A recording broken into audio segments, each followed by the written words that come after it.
Draw with a sharp pencil using simple, neat lines. Start with one cell. Make sure that the shape, size, and proportions of the cell are shown in your drawing. Draw two cells adjacent to your first one. Draw the complete outline of the cell, including where it lies adjacent to another cell. Make sure that you show the size and shape of the cells correctly, as well as how they are arranged together. Draw a line inside one of the cells to show the cell wall of the cell. Look at the shape of the nucleus under the microscope again. Now draw a nucleus in the same position in your cell. Draw details for one cell only. Draw only what you can see. Label your diagram.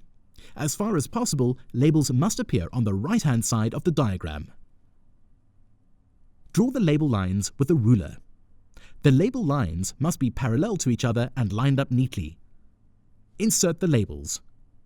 Provide your diagram with a caption.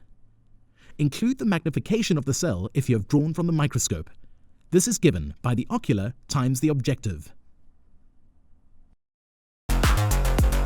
Starting to feel it? Now go master it with Maski.